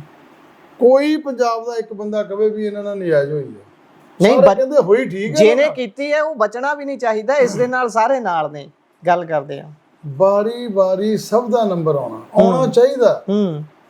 ਜੇ ਬਾਰੀ ਬਾਰੀ ਨੰਬਰ ਕਾਂਗਰਸੀ ਕਰਪਟ ਮੰਤਰੀਆਂ ਦਾ ਆਊਗਾ ਤੇ ਮੈਂ ਕਹਿੰਦਾ ਉਹਦੇ ਨਾਲ ਆਮ ਪਾਰਟੀ ਵੀ ਸਾਫ਼ ਰਹੇਗੀ, ਬਚੀ ਰਹੇਗੀ। ਹਾਂ, ਡਰ ਰਹੂਗਾ। ਹਾਂ, ਪਬਲਿਕ ਦਾ ਡਰ ਚਾਹੀਦਾ ਹੈ। ਇਸ ਕਰਕੇ ਭਗਵੰਤ ਮਾਨ ਜੀ ਨੇ ਜਿਹੜਾ ਕੰਮ ਸ਼ੁਰੂ ਕੀਤਾ ਆ ਟੰਗਣ ਦਾ, ਇਹ ਟੰਗਣੇ ਚਾਹੀਦੇ ਸਾਰੇ। ਹੁਣ ਸਮਾਰਟ ਸਿਟੀ ਪ੍ਰੋਜੈਕਟ ਸੀ ਜਲੰਧਰ ਦਾ, 1000 ਕਰੋੜ ਰੁਪਈਆ ਆਇਆ ਜਲੰਧਰ ਨੂੰ ਜੀ। ਮੇਰਾ ਖਿਆਲ 200 ਕਰੋੜ ਨਹੀਂ ਲੱਗਾ। ਲਵਾਉਣੇ ਕਿ ਨਹੀਂ, ਸਰਕਾਰ ਨੇ ਹੀ ਲਵਾਉਣੇ। ਜਲੰਧਰ ਮਾੜੇ ਸ਼ਹਿਰਾਂ ਵਿੱਚੋਂ ਗਿਣਿਆ ਜਾਂਦਾ ਇਸ ਵੇਲੇ। ਕਦੇ ਸਮਾਰਟ ਸਿਟੀ ਦਾ ਟੱਪ ਮਿਲਿਆ ਸੀ? ਮੈਨੂੰ ਕੰਪਲੀਟ ਕਰ ਲਿਆ ਤਾਂ ਮੇਰੀ ਕੋਈ એનર્ਜੀ ਨਹੀਂ ਘਟੀ। ਹਾਂ, ਜਲੰਧਰ ਦੇ ਵਿੱਚ ਕੋਈ ਅਫਸਰ ਰਿਟਾਇਰ ਹੁੰਦਾ ਸੀ ਨਾ, ਉਹ ਜਾਂ ਤਾਂ ਚੰਡੀਗੜ੍ਹ ਜਾਂਦਾ ਸੀ, ਰਿਟਾਇਰਮੈਂਟ ਤੋਂ ਬਾਅਦ ਜਲੰਧਰ ਆਉਂਦਾ ਸੀ ਜਾਂ ਜਲੰਧਰ ਆਉਂਦਾ ਸੀ। NRI ਆਣ ਕੇ ਜਲੰਧਰ 'ਚ ਆਪਣੀਆਂ ਕੋਠੀਆਂ ਪਾਉਂਦੇ ਸੀ, ਪਿੰਡਾਂ ਵਾਲੇ। ਪਰ ਅੱਜ ਜਲੰਧਰ ਚੰਗੇ ਸ਼ਹਿਰਾਂ 'ਚੋਂ ਨਹੀਂ ਗਿਣਿਆ ਜਾ ਰਿਹਾ। ਉਹਦਾ ਕਾਰਨ ਜੀ ਪਿਛਲੀ ਕਾਂਗਰਸ ਦੀ ਸਰਕਾਰ 17 'ਚ ਆਈ ਹੈ। ਸਮਾਰਟ ਸਿਟੀ ਪ੍ਰੋਜੈਕਟ ਨੂੰ 5 ਸਾਲ 'ਚ ਗਰਾਊਂਡ ਤੇ ਲਾਗੂ ਨਹੀਂ ਕਰ ਸਕਦੇ। 4-5 ਕਾਂਗਰਸੀ ਨੇਤਾ, ਹਾਂਜੀ, 2-3 ਅਫਸਰ ਜੀ, ਇਹ ਸਾਰੇ ਹੀ ਮਿਲ ਕੇ 600-700 ਕਰੋੜ ਰੁਪਈਆ ਖਾ ਗਏ। ਗਬਨ ਹੋ ਗਿਆ। ਗਬਨ। ਤੁਸੀਂ ਇਸ ਦੀ ਜਾਂਚ ਖੁਲਵਾਓਗੇ? ਮੈਂ ਤੁਹਾਨੂੰ ਦੱਸਣ ਲੱਗਾ। ਇਹ ਜੁਰਿਡਿਕਸ਼ਨ ਹੈਗੀ ਜਾਂਚ ਦੀ ਕੇਂਦਰ ਸਰਕਾਰ। ਠੀਕ ਹੈ ਜੀ। ਕੇਂਦਰ ਸਰਕਾਰ ਦੀ ਸ਼ਰਾਰਤ ਦੇਖੋ ਕੀ ਹੈ। ਪਿਛਲੇ 22 ਇਲੈਕਸ਼ਨ 'ਚ ਆ ਕੇ ਇੱਕ ਉਹਨਾਂ ਦੇ ਮੰਤਰੀ ਆ ਰਾਜਸਥਾਨ ਤੋਂ, ਕੀ ਸੀ ਜਿਹੜੇ ਇੰਚਾਰਜ ਸੀ ਪਿਛਲੀ ਵਾਰੀ ਜੀ, ਉਹ ਇੱਥੇ ਜਲੰਧਰ ਆ ਕੇ ਕੇਂਦਰ ਨੂੰ ਚਿੱਠੀ ਪਾ ਗਏ। ਹੈਗੇ ਕੇਂਦਰੀ ਮੰਤਰੀ ਖੁਦ। ਠੀਕ ਹੈ ਜੀ। ਲੇਕਿਨ ਇੱਥੋਂ ਚਿੱਠੀ ਪੋਸਟ ਕਰ ਗਏ ਬਈ ਇਹਦੀ ਜਾਂਚ ਕਰਾਈ ਜਾਵੇ। ਸਾਲ ਬੀਤ ਗਿਆ, ਕੋਈ ਜਾਂਚ ਨਹੀਂ ਹੋਈ ਜੀ। ਹੁਣ ਫਿਰ ਇਲੈਕਸ਼ਨ ਆ ਗਿਆ ਜਨਰਲ। ਹਾਂਜੀ। ਹੁਣ ਹੋਰ ਮੰਤਰੀ ਆ ਗਏ, ਅਨੁਰਾਗ ਠਾਕੁਰ ਜੀ। ਜੀ ਜੀ। ਹੁਣ ਉਹ ਪਰਸੋਂ ਕਹਿ ਗਏ ਬਈ ਸਮਾਰਟ ਸਿਟੀ ਪ੍ਰੋਜੈਕਟ ਦੀ ਜਾਂਚ ਕਰਾਈ ਜਾਵੇ। ਉਹ ਭਲਿਓ ਲੋਕੋ, ਕਰਾਉਣੀ ਤੇ ਤੁਸੀਂ ਆ ਜੀ, ਆਪਣੇ ਆਪ ਨੂੰ ਆਪੇ ਹੀ। ਤੁਸੀਂ ਆਪਣੇ ਆਪ ਨੂੰ ਚਿੱਠੀਆਂ ਪੋਸਟ ਕਰੀ ਜਾਂਦੇ ਆ ਹਾਂ ਹੈ। ਹਾਂ ਤੇ ਇਸ ਕਰਕੇ ਲੋਕੀ ਸਭ ਜਾਣਦੇ ਆ। ਹੂੰ ਪਰ ਕੋਈ ਗੱਲ ਨਹੀਂ, ਹੁਣ ਅੱਗੇ ਸਾਨੂੰ ਮੌਕਾ ਮਿਲੂਗਾ ਜੀ, ਅਸੀਂ ਇਹਦੀ ਜਾਂਚ ਕਰਾਵਾਂਗੇ। ਹੂੰ ਚਾਹੇ ਹੁਣ ਕਾਂਗਰਸੀ ਚਾਹੇ ਹੁਣ ਅਫਸਰ ਟੰਗਣੇ ਆ, ਸਾਨੂੰ ਕੋਈ ਡਰ ਨਹੀਂ, ਹੂੰ ਮੈਨੂੰ ਤਾਂ ਕੋਈ ਡਰ ਨਹੀਂ ਜੀ, ਕਿਉਂਕਿ ਆਪਾਂ ਤਾਂ ਜ਼ਿੰਦਗੀ 'ਚ ਨਾ ਉਹ ਨੰਗਾ ਪੁੱਤ ਕਹਿੰਦੇ ਚੋਰਾਂ 'ਚ ਖੇਡੇ, ਸਾਨੂੰ ਕੋਈ ਪਰਵਾਹ ਨਹੀਂ, ਆਪਾਂ ਕੋਈ ਇਦਾਂ ਦਾ ਕੰਮ ਕੀਤਾ ਨਹੀਂ ਤੇ ਨਾ ਕਰਨਾ। ਇੱਕ ਇੱਕ ਲੇਕਿਨ ਕਰਕੇ ਉਦਾਹਰਨਾਂ ਖੜੀਆਂ ਕਰਕੇ ਜਾਣੀਆਂ, ਜੀ ਜੀ, ਉਦਾਹਰਨਾਂ ਪੋਲਿਟਿਕਸ ਵਿੱਚ ਖੜੀਆਂ ਕਰਕੇ ਜਾਣੀਆਂ, ਮੀਲ ਪੱਥਰ ਗੱਡ ਕੇ ਜਾਣੇ। ਉਹ ਉਦਾਹਰਨਾਂ ਕਿਤੇ ਦਲ ਬਦਲੀ ਦੀਆਂ ਤਾਂ ਨਾ ਹੋਣਗੀਆਂ। ਦੇਖੋ, ਦਲ ਬਦਲੀ ਇਜ਼ ਨਾਟ ਅ ਕ੍ਰਾਈਮ। ਨਹੀਂ, ਉਹ ਮੰਨਿਆ ਜਾ ਜੀ, ਸੁਣ ਲਓ, ਇਹ ਕੋਈ ਕ੍ਰਾਈਮ ਨਹੀਂ, ਇਹ ਕੋਈ ਗੈਰ ਸਮਾਜਿਕ ਵੀ ਨਹੀਂ, ਗੈਰ ਅਖਲਾਕੀ ਵੀ ਨਹੀਂ। ਜਿਹੜੀ ਪਾਰਟੀ ਲੋਕਾਂ ਦੇ ਮੁਤਾਬਕ ਨਾ ਚੱਲ ਰਹੀ ਹੋਵੇ ਜੀ, ਫਿਰ ਜੇ ਤੁਸੀਂ ਉਹਦੇ ਵਿੱਚ ਬੈਠੇ ਰਹਿੰਦੇ ਹੋ ਨਾ ਤਾਂ ਵੀ ਤੁਸੀਂ ਦੋਸ਼ੀ ਹੋ। ਜਿਹੜੀ ਪਾਰਟੀ ਪੰਜਾਬ ਦੇ ਹਿੱਤ ਦਾ ਕੰਮ ਕਰ ਰਹੀ ਹੈ, ਜੇ ਤੁਸੀਂ ਉਹਦਾ ਸਹਿਯੋਗ ਨਹੀਂ ਕਰ ਰਹੇ ਤਾਂ ਵੀ ਤੁਸੀਂ ਦੋਸ਼ੀ ਹੋ। ਤੁਸੀਂ ਕੋਟੇਬਲ ਲਾਈਨ ਕਹੀ ਹੈ, ਇਹ ਚੰਗੀ ਲਾਈਨ ਕਹੀ ਹੈ। ਪਰ ਆਪਾਂ ਕੰਮ ਤੇ ਆਉਣੇ ਆ ਕਿ ਕਿਹੜੇ ਤੁਸੀਂ ਕੰਮ ਨਿਰਧਾਰਤ ਕੀਤੇ ਹੋਏ ਨੇ ਜਾਂ ਤੁਹਾਡੀ ਕਮਿਊਨੀਕੇਸ਼ਨ ਹੁੰਦੀ ਹੋਊਗੀ, ਉਸ ਕਮਿਊਨੀਕੇਸ਼ਨ ਦੇ ਵਿੱਚ ਜਲੰਧਰ ਦੇ ਜਿਹੜੇ ਤੁਸੀਂ ਪ੍ਰੋਜੈਕਟ ਸੋਚੇ ਹੋਣ, ਜਲੰਧਰ ਦੇ ਲਈ ਤੁਸੀਂ ਸਭ ਤੋਂ ਵੱਡਾ ਕੀ ਸੁਪਨਾ ਸੋਚਿਆ ਹੋਇਆ ਹੈ ਕਿ ਜਿੱਤ ਦੇ ਸਾਰ ਆਹ ਕੰਮ ਤਾਂ ਜ਼ਰੂਰ ਕਰਨਾ। ਜਿੱਤ ਦੇ ਸਾਰ ਇੱਕ ਕੰਮ ਨਹੀਂ, ਕਈ ਕੰਮ ਇਨੀਸ਼ੀਏਟ ਕਰਨੇ ਪੈਣੇ। ਜਿਵੇਂ ਜਲੰਧਰ, ਜੇ ਮੈਂ ਸ਼ਹਿਰ ਦੀ ਗੱਲ ਕਰਾਂ ਜੀ, ਦੇਖੋ ਜਲੰਧਰ ਦੇ ਵਿੱਚ ਜਲੰਧਰ ਦਾ ਕੰਮ ਪਿੱਛੇ ਪੈ ਗਿਆ। ਚਾਹੇ ਜਲੰਧਰ ਦਾ ਸੀਵਰੇਜ ਹੈ ਜੀ, ਬੜਾ ਪੁਰਾਣਾ ਪਿਆ, ਬਹੁਤ ਸਾਰੇ ਪੁਰਾਣੇ ਸ਼ਹਿਰ 'ਚ, ਉਹਨੂੰ ਅਪਗ੍ਰੇਡ ਕਰਨਾ ਪਏਗਾ। ਜਲੰਧਰ 'ਚ ਪਾਰਕਿੰਗ ਦੀ ਪ੍ਰੋਬਲਮ ਹੈ, ਟ੍ਰੈਫਿਕ ਦੀ ਪ੍ਰੋਬਲਮ ਹੈ, ਟ੍ਰੈਫਿਕ ਨੂੰ ਡੈਡੀਕੇਟਡ ਤਰੀਕੇ ਨਾਲ ਠੀਕ ਕਰਨਾ ਪਏਗਾ। ਪਾਰਕਿੰਗ ਅੰਡਰਗਰਾਊਂਡ ਪਾਰਕਿੰਗ ਲਾਟਸ ਬਣਾਉਣੇ ਪੈਣਗੇ, ਮਲਟੀ ਸਟੋਰੀ ਪਾਰਕਿੰਗ ਲਾਟਸ ਬਣਾਉਣੇ ਪੈਣਗੇ, ਤੁਹਾਨੂੰ ਫਲਾਈਓਵਰ ਨਵੇਂ ਕੱਢਣੇ ਪੈਣਗੇ, ਤੁਹਾਨੂੰ ਪੁਰਾਣੇ ਬਣੇ ਹੋਏ ਫਲਾਈਓਵਰ ਨੂੰ ਠੀਕ ਕਰਨਾ ਪਏਗਾ, ਅਪਗ੍ਰੇਡ ਕਰਨਾ ਪਏਗਾ। ਲਾਈਕ ਪੀਏਪੀ, ਉਹ ਬਹੁਤ ਵੱਡਾ ਇੰਜੀਨੀਅਰਿੰਗ ਦਾ ਗਲਤ ਨਮੂਨਾ ਹੈ ਉਹ। ਐਂਡ ਬੀਐਮਸੀ ਜੀ, ਉੱਥੇ ਤਾਂ ਜਿਹੜੇ ਇੰਜੀਨੀਅਰ ਹੈ ਨਾ, ਉਹਨਾਂ ਨੂੰ ਬੁਲਾ ਕੇ 26 ਜਨਵਰੀ ਤੇ ਲੋਕਾਂ ਸਾਹਮਣੇ ਸ਼ੋਅ ਕਰਨਾ ਚਾਹੀਦਾ, ਉਹਨਾਂ ਨੂੰ ਸਨਮਾਨਿਤ ਕਰਨਾ ਚਾਹੀਦਾ। ਆਹ ਅਸੀਂ ਕਾਬਲ ਇੰਜੀਨੀਅਰ ਜਿਨ੍ਹਾਂ ਨੇ ਆਹ ਫੇਲ ਪੁਲ ਬਣਾਇਆ, ਪੀਏਪੀ ਵਾਲਾ ਜਿਹੜਾ ਉਹਦੀ ਗੱਲ ਕਰ ਰਹੇ ਹੋ ਤੁਸੀਂ, ਪੀਏਪੀ ਵਾਲਾ। ਔਰ ਨਾਲ ਹੀ ਮੈਂ ਸਮਝਦਾ ਵੀ ਜਿਹੜੇ ਪੋਲੀਟੀਸ਼ੀਅਨ ਹੈ, ਜਿਨ੍ਹਾਂ ਦੀ ਇਹ ਵਿਜ਼ਨ ਹੈ ਨਹੀਂ, ਉਹਨਾਂ ਦਾ ਵੀ ਦੱਸਣਾ ਚਾਹੀਦਾ ਪਬਲਿਕ। ਸੋ ਇਸ ਕਰਕੇ ਉਹ ਅਪਗ੍ਰੇਡ ਕਰਨ ਵਾਲੇ ਆ। ਬਹੁਤ ਸਾਰੇ ਜਲੰਧਰ 'ਚ ਅੰਡਰਪਾਸ ਬਣਨ ਵਾਲੇ, ਆਰਓਬੀ ਬਣਨ ਵਾਲੇ ਆ, ਰੇਲਵੇ ਓਵਰ ਬ੍ਰਿਜ ਜੀ ਸਾਡੇ ਆਦਮਪੁਰ 'ਚ ਵੀ ਆ ਜੀ, ਨਕੋਦਰ 'ਚ ਵੀ ਆ, ਫਲੋਰ 'ਚ ਵੀ ਆ, ਬਹੁਤ ਸਾਰੇ ਬਣਨ ਵਾਲੇ ਆ। ਉਹਦੇ ਨਾਲ ਤੁਹਾਡੀ ਟ੍ਰੈਫਿਕ ਸਮੂਥ ਹੋ ਜਾਏਗੀ ਜੀ, ਤੇ ਜਾਗਰਤੀ ਪੈਦਾ ਕਰਨੀ ਪਏਗੀ। ਨਾਲ ਹੀ ਨਸ਼ਾ, ਆ ਮੈਂ ਪਿਛਲੇ 15-20 ਦਿਨਾਂ 'ਚ, ਕਿਉਂਕਿ ਪੁਲਿਸ ਕੰਮ ਕਰਦੀ ਹੈ, ਪੁਲਿਸ ਨੂੰ ਕਹਿਣ ਵਾਲਾ ਕ੍ਰੈਡੀਬਿਲਿਟੀ ਵਾਲਾ ਬੰਦਾ ਚਾਹੀਦਾ। ਜੇ ਉਹ ਆਪ ਹੀ ਸ਼ੱਕੀ ਹੋਵੇ ਕਹਿਣ ਵਾਲਾ ਜੀ, ਆਪ ਹੀ ਦਾਗੀ ਹੋਵੇ, ਫਿਰ ਪੁਲਿਸ ਉਹਦਾ ਕਹਿਣਾ ਨਹੀਂ ਮੰਨਦੀ। ਚੋਰ ਦੀ ਦਾੜੀ 'ਚ ਕਹਿਣ ਕੰਮ ਵਾਲੀ ਗੱਲ ਹੋ ਜਾਂਦੀ। ਪੁਲਿਸ ਕਹਿੰਦੀ ਹੈ ਵੀ ਕਿਤੇ ਬਾਹਰੋਂ ਬਾਹਰ ਮੈਨੂੰ ਵੇਚ ਨਾ ਦੇਵੇ। ਇਸ ਕਰਕੇ ਮੈਂ ਤਾਂ ਇਹ ਦੇਖਿਆ, ਪੁਲਿਸ ਨੂੰ ਜਿਹੜਾ ਵੀ ਕੰਮ ਕਿਹਾ ਜੀ, ਪੁਲਿਸ ਨੇ ਖਾਸ ਕਰਕੇ ਨਸ਼ੇ ਦੇ ਉੱਤੇ ਐਕਸ਼ਨ ਕੀਤਾ। ਆ ਪਿਛਲੇ ਦਿਨੀ ਜਲੰਧਰ 'ਚ, ਚਲੋ ਮੈਂ ਨਾਂ ਨਹੀਂ ਲੈਣਾ ਜੀ, ਬੜਾ ਵੱਡਾ ਤਸਕਰ ਫੜਿਆ ਜੀ, ਉਹ ਭੱਜਿਆ ਸੀ। ਉਹ ਜਦੋਂ ਦੀ ਆਮ ਆਦਮੀ ਪਾਰਟੀ ਦੀ ਸਰਕਾਰ ਆਈ ਆ, ਉਹ ਲੱਭਿਆ ਹੀ ਨਹੀਂ ਕਿਤੇ ਵੀ ਜੀ, ਪਰ ਪੁਲਿਸ ਨੇ ਲੰਬਾ ਚੌੜਾ ਆਪਣਾ ਆਪਰੇਸ਼ਨ ਉਹਨੂੰ ਫੜ ਲਿਆ। ਫੜੇ ਜਾਣਗੇ। ਲੰਬੀ ਬਿਮਾਰੀ ਜਿਹੜੀ ਹੁੰਦੀ ਹੈ ਨਾ ਤੁਹਾਡੀ, ਲੰਬੀ ਬਿਮਾਰੀ, ਉਹਨੂੰ ਠੀਕ ਕਰਨ ਲਈ ਵੀ ਕੋਰਸ ਲੰਬਾ ਕੋਰਸ ਹੁੰਦਾ। ਡਾਕਟਰ ਕਹਿੰਦੇ ਵੀ ਲੰਬਾ ਕੋਰਸ ਕਰਨਾ ਪਊ ਬੀਬੀ, ਜੜ ਤੋਂ ਨਿਕਲ ਜੂ, ਜੜ ਤੋਂ ਕੱਢ ਦਾਂਗੇ। ਇਸ ਕਰਕੇ ਆਮ ਆਦਮੀ ਪਾਰਟੀ ਦੀ ਸਰਕਾਰ, ਸ਼੍ਰੀ ਭਗਵੰਤ ਸਿੰਘ ਮਾਨ ਜੀ ਲੱਗੇ ਹੋਏ ਆ, ਇਹ ਨਸ਼ਾ ਦੂਰ ਕਰਕੇ ਰਵਾਂਗੇ। ਤੇ ਮੈਂ ਵੀ ਤੁਹਾਨੂੰ ਇਹ ਗੱਲ ਕਹਿਣੀ ਚਾਹੁੰਦਾ ਕਿ ਜੇ ਮੈਨੂੰ ਜਲੰਧਰ ਦੇ ਲੋਕਾਂ ਨੇ ਮੌਕਾ ਦਿੱਤਾ, ਮੈਂ ਜ਼ਿਆਦਾ ਤਾਂ ਨਹੀਂ ਗੱਲ ਕਰਦਾ, ਪਰ ਮੈਂ ਜਲੰਧਰ 'ਚ ਐਡਮਿਨਿਸਟ੍ਰੇਸ਼ਨ ਨਾਲ, ਪੁਲਿਸ ਨਾਲ ਮਿਲ ਕੇ ਇਹ ਨਸ਼ੇ ਦੀ ਬਿਮਾਰੀ ਨੂੰ ਅਸੀਂ ਦੂਰ ਕਰ ਦਿਆਂਗੇ, ਭਜਾ ਦਿਆਂਗੇ ਨਸ਼ੇ ਸਾਰੇ। ਇਹ ਕਰਨਾ ਪਊਗਾ ਆਪਾਂ ਨੂੰ। ਜੇ ਅੱਜ ਨਹੀਂ ਕਰਾਂਗੇ, ਫਿਰ ਕੱਲ ਨੂੰ ਤੁਹਾਡੀਆਂ ਪੀੜ੍ਹੀਆਂ ਮੂਹਰੇ ਇਹ ਭੂਤ ਖੜਾ ਹੈ। ਮੈਂ ਇੱਕ ਇੱਕ ਕਰਕੇ ਜਿਹੜੇ ਤੁਹਾਡੇ ਵਿਰੋਧ ਚ ਕੈਂਡੀਡੇਟ ਖੜੇ ਨੇ ਉਹਨਾਂ ਦਾ ਨਾਮ ਲਵਾਂਗਾ, ਤੁਸੀਂ ਇੱਕ ਲਾਈਨ ਦੇ ਵਿੱਚ ਉਹਨਾਂ ਬਾਰੇ ਕੀ ਵਿਚਾਰ ਨੇ ਤੁਹਾਡੇ, ਜਾਂ ਤੁਸੀਂ ਲੋਕਾਂ 'ਚ ਵਿਚਰ ਰਹੇ ਹੋ ਉਹਨਾਂ ਬਾਰੇ ਪਰਸੈਪਸ਼ਨ ਕੀ ਹੈ ਲੋਕਾਂ ਦੇ ਮਨਾਂ 'ਚ, ਉਹ ਦੱਸਦੇ ਜਾਇਓ। ਸਭ ਤੋਂ ਪਹਿਲਾਂ ਚਰਨਜੀਤ ਸਿੰਘ ਚੰਨੀ। ਫੇਲਡ ਲੀਡਰ, ਬਦਨਾਮ, ਜਿਹੜੇ ਔਰਤਾਂ ਦੀ ਇੱਜ਼ਤ ਨਹੀਂ ਕਰਦੇ ਤੇ ਉਹ ਲੋਕਾਂ ਦੇ ਦੁੱਖ ਸੁੱਖ ਵਿੱਚ ਸ਼ਾਮਲ ਨਹੀਂ ਹੁੰਦੇ। ਹੀ is failed leader. Okay, next ਕਰਾਂ ਭਾਜਪਾ ਦੇ ਸੁਸ਼ੀਲ ਰਿੰਕੂ। ਉਹਨਾਂ ਦੇ ਅੰਦਰ ਜਲੰਧਰ ਲਈ ਜਾਂ ਪੰਜਾਬ ਲਈ ਕੰਮ ਕਰਨ ਦਾ ਜਜ਼ਬਾ ਨਹੀਂ। ਮੌਕੇ ਉਹਨਾਂ ਨੂੰ ਬਹੁਤ ਮਿਲੇ ਜੀ, ਪਰ ਉਹਨਾਂ ਦੀਆਂ ਪ੍ਰਾਇੋਰਟੀਜ਼ ਜੀ ਹੋਰ ਸੀ। ਮਹਿੰਦਰ ਸਿੰਘ KP।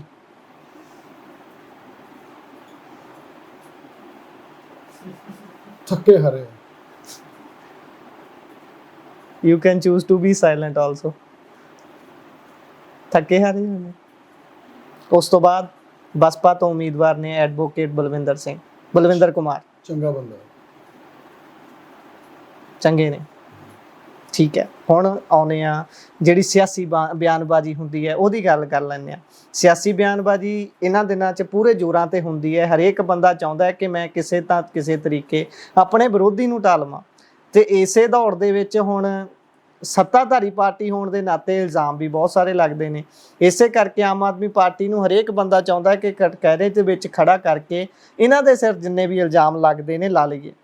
ਇਸੇ ਦੇ ਵਿੱਚ ਅਸੀਂ ਕੱਲ ਚਰਨਜੀਤ ਸਿੰਘ ਚੰਨੀ ਹੋਣਾ ਦੇ ਨਾਲ ਕਵਰੇਜ ਦੇ ਦੌਰਾਨ ਸੀ, ਤੇ ਉਹ ਹਰ ਜਗ੍ਹਾ ਜਾ ਕੇ ਇਹੀ ਗੱਲ ਕਰ ਰਹੇ ਨੇ ਕਿ ਬੀਬੀਓ ਦੱਸੋ ਤੁਹਾਡੇ ਪੈਸੇ ਆ ਗਏ, ਬੀਬੀਓ ਇਹ ਦੱਸੋ ਤੁਹਾਨੂੰ ਜਿਹੜੀ 300 ਯੂਨਿਟ ਫ੍ਰੀ ਬਿਜਲੀ ਦੇ ਰਹੇ ਨੇ ਇਹ ਕਿਤੇ ਘਰੋਂ ਦੇ ਰਹੇ ਨੇ ਜਿਹੜਾ ਇਹ ਹੁੱਬ ਕੇ ਕਹਿੰਦੇ ਨੇ। ਉਸ ਤੋਂ ਬਾਅਦ ਕਹਿੰਦੇ ਝਾੜੂ ਖੜਾ ਨਹੀਂ ਚੰਗਾ ਹੁੰਦਾ, ਇਹਨੂੰ ਲੰਮਾ ਪਾ ਦਿਓ।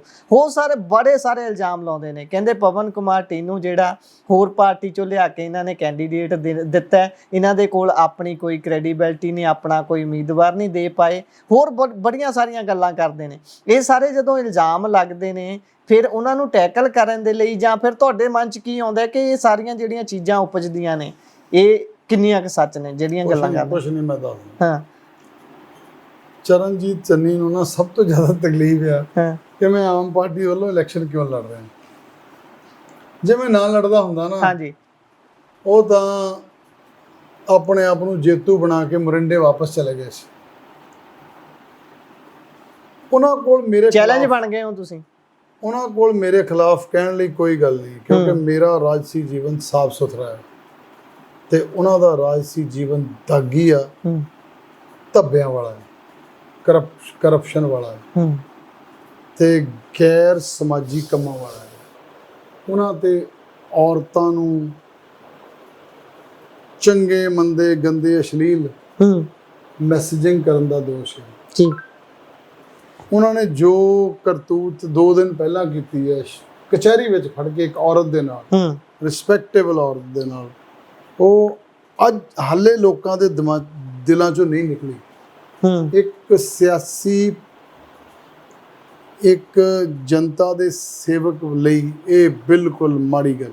ਪਰ ਉਹਨਾਂ ਦਾ ਇਸ ਗੱਲ, ਉਹ ਕਹਿੰਦੇ ਜੀ ਤੇ ਮੇਰੀ ਭੈਣ ਹੈ। ਜੀ ਭੈਣ ਵਾਲੀ ਗੱਲ ਕਰਦੇ ਨੇ। ਤੁਸੀਂ, ਮੈਂ ਤੇ ਤੁਸੀਂ, ਹਾਂਜੀ, ਤੁਹਾਡੇ ਕੈਮਰੇ ਵਾਲੇ ਵੀ, ਹਾਂਜੀ, ਦੱਸੋ ਵੀ ਤੁਸੀਂ ਆਪਣੀ ਭੈਣ ਨੂੰ ਕਚਹਿਰੀਆਂ 'ਚ ਖੜੇ ਹੋ ਕੇ ਇਸ ਤਰ੍ਹਾਂ ਟੱਚ ਕਰੋਗੇ?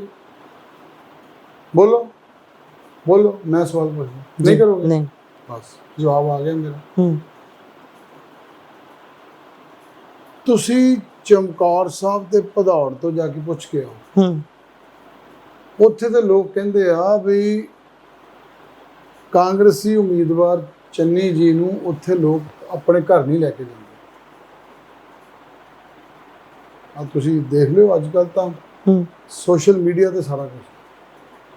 ਉਹ ਕਹਿੰਦੇ ਇਹਨਾਂ ਨੂੰ ਆਪਣੇ ਘਰ ਨਹੀਂ ਲੈ ਕੇ ਜਾਂਦੇ ਕੋਈ, ਨਹੀਂ ਤਾਂ ਸਿਟਿੰਗ ਚੀਫ ਮਿਨਿਸਟਰ ਕਦੀ 40,000 ਵੋਟਾਂ ਤੇ ਨਹੀਂ ਹਾਰ ਸਕਦਾ।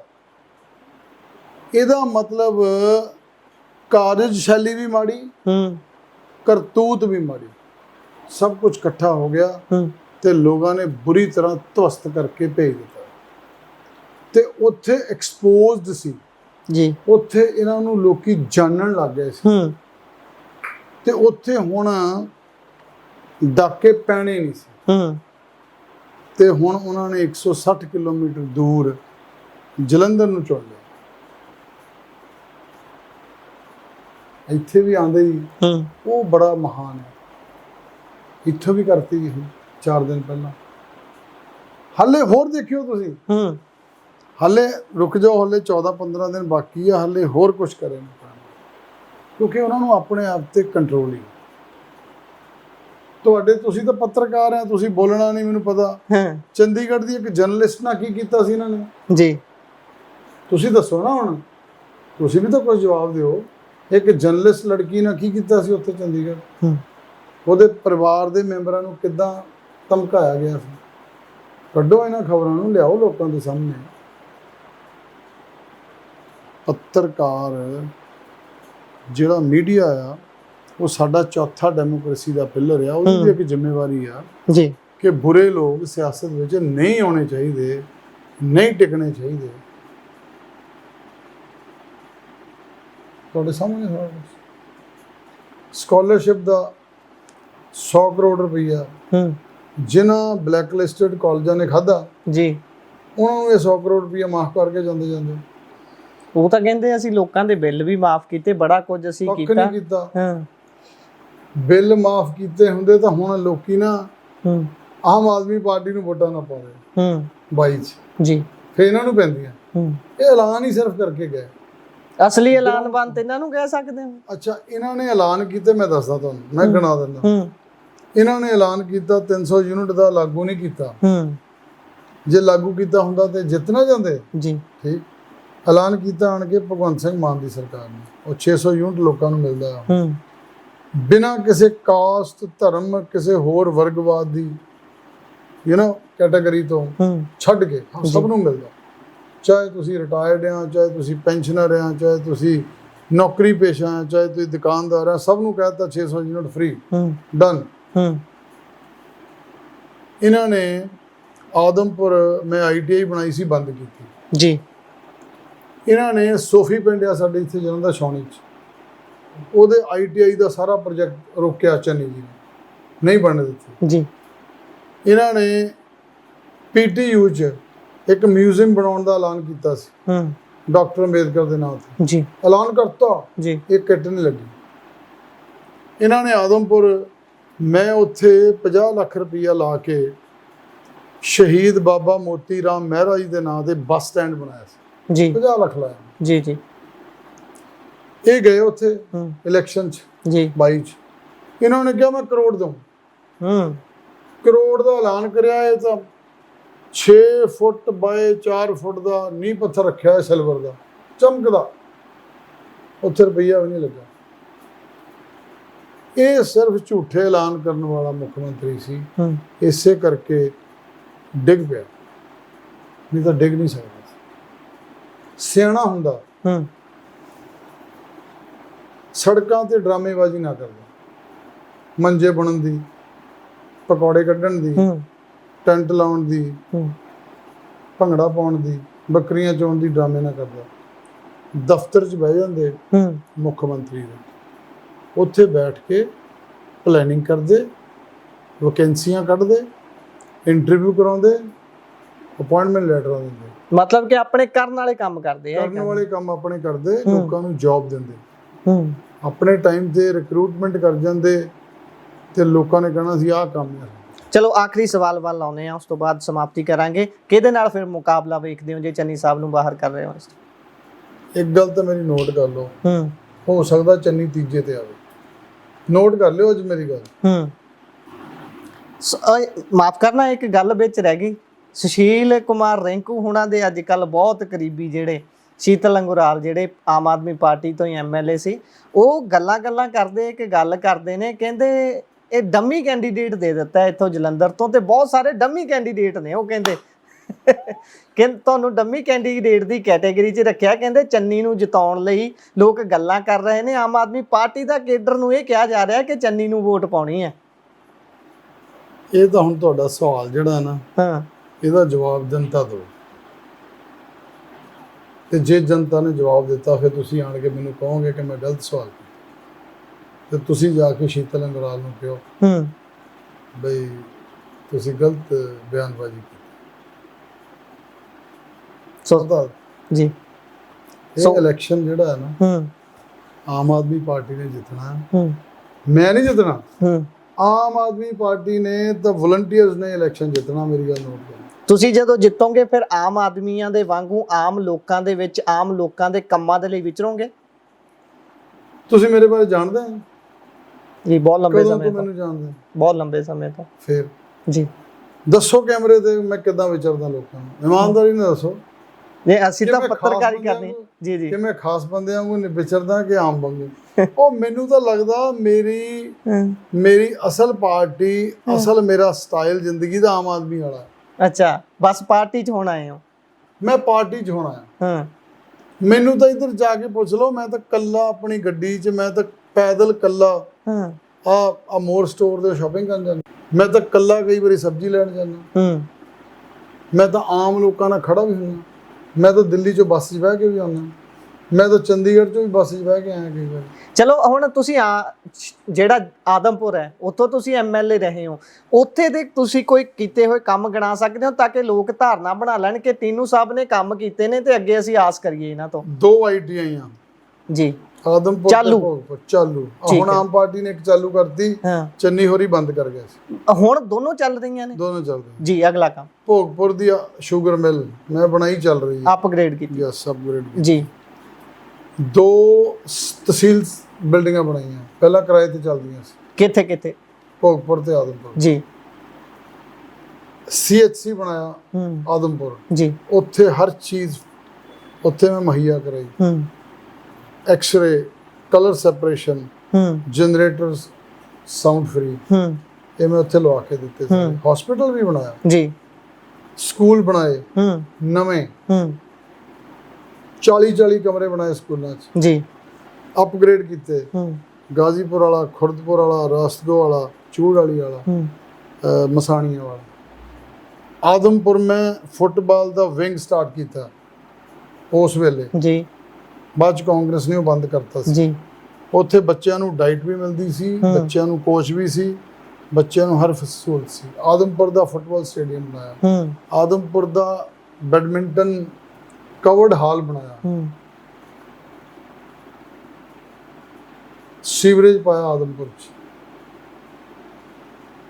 ਬਿਸਤ ਦੁਆਬ ਨਹਿਰ ਜਿਹੜੀ ਆਦਮਪੁਰ ਦੇ ਵਿੱਚੋਂ ਪਾਟ ਲੰਘਦਾ, ਇਹ ਨਹੀਂ ਬਣਨਾ ਸੀ, ਬੰਦ ਹੋ ਗਿਆ ਸੀ ਜੀ। ਅਫਸਰਾਂ ਨੇ ਕਹਿ ਦਿੱਤਾ ਜੀ ਕੋਈ ਗੱਲ ਨਹੀਂ, ਇਹਦੀ ਲਾਈਨਿੰਗ ਜਿਹੜੀ ਆ ਬ੍ਰਿਕਸ ਨਾਲ ਹੋਈ ਆ, ਇਹਦੀ ਲੋੜ ਨਹੀਂ। ਮੈਂ ਜਾ ਕੇ ਲੜ ਕੇ ਕਿਹਾ ਨੋ, ਜੇ ਬਾਕੀ ਸੀਮੈਂਟਡ ਹੈ ਵੀ ਸੀਮੈਂਟਡ ਕਰਨਾ, ਕਿਉਂਕਿ ਟੁੱਟ ਜਾਂਦੀ ਸੀ ਨਹਿਰ, ਸਾਡੇ ਸਾਰੇ ਪਿੰਡ ਕਾਲਰਾ ਵਗੈਰਾ ਇਹ ਡੁੱਬ ਜਾਂਦੇ ਸੀ। ਬਹੁਤ ਨਵੇਂ ਬਿਜਲੀ ਦੇ ਸਬ ਸੈਂਟਰ ਬਣਾਏ ਜੀ, ਨਵੇਂ ਜਿਮ ਬਣਾ ਕੇ ਦਿੱਤੇ ਮੁੰਡਿਆਂ ਨੂੰ। ਫਿਰ ਤੁਹਾਡੇ ਵਾਲੀ ਗੱਲ ਆਉਂਦੀ ਹੈ, ਉਸ ਤੋਂ ਬਾਅਦ ਪਿੰਡਾਂ, ਹਰ ਪਿੰਡ 'ਚ ਸਪੋਰਟਸ ਦੀਆਂ, ਕ੍ਰਿਕਟ ਦੀਆਂ, ਫੁੱਟਬਾਲ ਦੀਆਂ, ਵਾਲੀਬਾਲ ਦੀਆਂ ਕਿੱਟਾਂ ਦਿੱਤੀਆਂ, ਟੂਰਨਾਮੈਂਟ ਕਰਾਏ, ਭੋਗਪੁਰ ਸਟੇਡੀਅਮ ਬਣਿਆ, ਜ਼ਮੀਨ ਦਿੱਤੀ ਉਹਨਾਂ ਨੂੰ ਮੈਂ ਜੀ। ਦੋਨੋਂ ਨਗਰ ਪੰਚਾਇਤਾਂ ਨੂੰ ਨਗਰ ਕੌਂਸਲ ਬਣਾਇਆ, A ਕਲਾਸ। ਚਲੋ ਬਹੁਤ, ਫਿਰ ਇਸ ਤੋਂ ਲੰਬੀ ਹੋ ਜਾਣੀ ਹੈ ਹਿਸਾਬ ਨਾਲ ਜੀ, ਭੁੱਲ ਜਾਂਦਾ ਮੈਂ ਹਲੇ ਜੀ। ਬਹੁਤ ਬਹੁਤ ਧੰਨਵਾਦ ਤੁਹਾਡਾ। ਪਿੰਡਾਂ 'ਚ ਸੀਵਰੇਜ ਪਾਏ ਜੀ, ਲੁਧਿਆਣੇ 'ਚ ਕਲਰੇ, ਪਿੰਡਾਂ 'ਚ। ਮਤਲਬ ਕਿ ਆਸ ਕਰਨ ਲੋਕ, ਆਸ ਪੂਰੀ ਰੱਖਣ। ਮੈਨੂੰ ਆਪਣੇ ਆਪ ਤੇ ਕੰਮ ਕਰਨ ਦਾ, ਮੈਨੂੰ ਆਪਣੇ ਆਪ ਤੇ ਯਕੀਨ ਹੈ ਕਿ ਮੈਂ ਕੰਮ ਕਰਨੇ ਆ ਜਲੰਧਰ ਦੇ। ਸ਼ਾਇਦ ਰੱਬ ਨੇ ਮੇਰੀ ਜ਼ਿੰਮੇਵਾਰੀ ਲਾਈ। ਇੱਕੋ ਲਾਈਨ 'ਚ ਜਵਾਬ ਦੇ ਦਿਓ ਕਿਉਂਕਿ ਸਵਾਲ ਦਿਮਾਗ 'ਚ ਆਈ ਜਾਣੇ ਨੇ, ਮੈਂ ਕਰੀ ਜਾਣੇ ਨੇ। ਪਰ ਆਖਰੀ ਸਵਾਲ ਹੈ ਕਿ ਇਹ ਤਾਂ ਨਾ ਹੋਊਗਾ ਵੀ ਜਦੋਂ ਤੁਸੀਂ ਜਿੱਤ ਜਾਂਦੇ ਹੋ ਇੱਥੋਂ ਉਹੀ ਕੰਮ ਹੋ ਜਾਵੇ ਜਿਹੜਾ ਬਹੁਤ ਸਾਰੇ ਲੋਕ ਚਰਚਾ ਕਰਦੇ ਨੇ ਕਿ 92 MLA ਜਿਤਾਏ ਸੀ, ਪਰ ਉਹ 92 ਦੇ 92 ਨਹੀਂ ਬੋਲਦੇ, ਸਿਰਫ ਮੁੱਖ ਮੰਤਰੀ ਸਾਹਿਬ ਦੀਦੇ ਨੇ। ਤੁਹਾਨੂੰ ਜੇਕਰ ਲੋਕ ਸਭਾ ਦੇ ਵਿੱਚ ਇੱਥੋਂ ਭੇਜਿਆ ਜਾਂਦਾ ਹੈ, ਇਹ ਨਾ ਹੋਵੇ ਤੁਸੀਂ ਉਸ ਤੋਂ ਬਾਅਦ ਚੁੱਪ ਹੀ ਵੱਟ ਜਾਓ, ਟਾਲਾ ਹੀ ਵੱਟ ਜਾਓ। ਕਿ ਮੇਰਾ ਸਭ ਤੋਂ ਵੱਡਾ ਏਜੰਡਾ ਜਿਹੜਾ ਨਾ, ਕੰਮ ਤਾਂ ਜਿਹੜੇ ਨਾ ਡਿਵੈਲਪਮੈਂਟ ਦੇ ਹੋਣੇ ਹੀ ਆ ਜੀ। ਜਲੰਧਰ ਲੋਕ ਸਭਾ 'ਚ ਜੀ 1 ਲੱਖ ਲੋਕਾਂ ਲਈ ਰੁਜ਼ਗਾਰ ਪੈਦਾ ਕਰਨਾ। ਕੋਈ ਇੰਡਸਟਰੀ ਲਿਆਉਂਗੇ? ਇੰਡਸਟਰੀ ਵੀ ਲਿਆਵਾਂਗੇ, ਸੈਂਟਰ ਗਵਰਨਮੈਂਟ ਦਾ ਪ੍ਰੋਜੈਕਟ ਲਿਆ ਕੇ ਆਵਾਂਗੇ। RCF 1987 'ਚ ਆਈ ਸੀ ਜੀ, ਰੇਲਵੇ ਕੋਚ ਫੈਕਟਰੀ ਕਪੂਰਥਲਾ। ਜੀ ਜੀ। 1987 ਤੋਂ ਬਾਅਦ ਦੁਆਬੇ 'ਚ ਕੋਈ ਪ੍ਰੋਜੈਕਟ ਸੈਂਟਰ ਗਵਰਨਮੈਂਟ ਦਾ ਨਹੀਂ ਆਇਆ। ਕਾਂਗਰਸ ਵੀ ਰਹੀ ਆ, ਬੀਜੇਪੀ ਵੀ ਰਹੀ ਆ, ਔਰ ਮੇਰਾ ਇਹਦੇ ਉੱਤੇ ਟਾਰਗੇਟ ਹੋਏਗਾ ਜਲੰਧਰ 'ਚ ਰਿਕਰੂਟਮੈਂਟ ਵਾਸਤੇ, ਐਮਪਲੋਇਮੈਂਟ ਵਾਸਤੇ ਜੀ ਪ੍ਰੋਜੈਕਟ ਲੈ ਕੇ ਆਵਾਂਗੇ। ਸਰਕਾਰੀ ਨੌਕਰੀਆਂ 'ਚ ਤੇ ਪ੍ਰਾਈਵੇਟ ਸੈਕਟਰ 'ਚ ਜੀ ਕੁਆਲੀਫਾਈਡ ਬੱਚਿਆਂ ਲਈ 1 ਲੱਖ ਨੌਕਰੀ ਦਾ ਪ੍ਰਬੰਧ ਕਰਾ ਕੇ ਦੇਵਾਂਗੇ। ਸੋ ਟੀਨੂ ਸਾਹਿਬ ਤੁਸੀਂ ਮੇਰੀ ਅੱਜ ਇੰਟਰਵਿਊ ਕਰ ਲਈ ਤੁਸੀਂ। ਹਾਂਜੀ। ਹੁਣ ਵੱਜਿਆ ਹੈਗਾ ਇਸ ਵੇਲੇ 1:18 17 ਤਰੀਕ ਜੀ। ਜੇ ਕੱਲ ਤੋਂ ਬਾਅਦ ਕਾਂਗਰਸ ਦਾ ਉਮੀਦਵਾਰ ਆ ਮੇਰੇ ਵਾਲੀਆਂ ਗੱਲਾਂ ਕਹਿ ਦੇਵੇ ਤਾਂ ਫਿਰ ਤੁਸੀਂ ਦੁਬਾਰਾ ਕਿਉਂ ਜਿਓ ਵੀ ਯਾਰ ਇਹ ਤਾਂ ਕਾਪੀ ਪੇਸਟ ਕਰੀ ਜਾਂਦਾ। ਕਰ ਰਹੇ ਨੇ ਕਾਪੀ ਪੇਸਟ। ਉਹ ਮੇਰੀਆਂ ਸਾਰੀਆਂ ਗੱਲਾਂ ਨੂੰ ਕਾਪੀ ਪੇਸਟ ਕਰਦਾ। ਉਹਨੂੰ ਪਤਾ ਹੀ ਨਹੀਂ ਵੀ ਤਲਣ ਕਿੱਥੇ ਆ ਤਾਂ ਤਲਵਣ ਕਿੱਥੇ ਆ, ਲੋਹੀਆਂ ਕਿੱਥੇ ਆ ਤੇ ਮਹਿਤਪੁਰ ਕਿੱਥੇ ਆ ਤੇ ਮਲਸੀਆਂ ਕਿੱਥੇ ਆ। ਉਹਨੂੰ ਨਹੀਂ ਪਤਾ ਕਰਤਾਰਪੁਰ ਤੇ ਭੋਗਪੁਰ ਦਾ ਡਿਸਟੈਂਸ ਕਿੰਨਾ ਆ, ਭੋਗਪੁਰ ਤੇ ਆਦਮਪੁਰ ਕਿੱਥੇ ਆ, ਮੇਟੀਆਣਾ ਹੁਸ਼ਿਆਰਪੁਰ ਚਾਹੁੰਦਾ ਕਿ ਜਲੰਧਰ ਚਾਹੁੰਦਾ, ਉਹਨੂੰ ਇਹ ਵੀ ਨਹੀਂ ਪਤਾ। ਅੱਗੋਂ ਗਰਾਇਆ ਤੇ ਫਲੌਰ ਤੇ ਅੱਗੋਂ ਅਪਰਾ ਤੇ ਅੰਦਰਲੇ ਪਾਰਟ ਦੇ ਭਾਵੇਂ ਮਹੱਲੇ ਦਾ ਮੇਰੇ ਕੋਲ ਨਾਂ ਪੁੱਛ ਲਓ। ਹਾਂਜੀ। ਉਹ ਵੀ ਦੱਸਦਾ।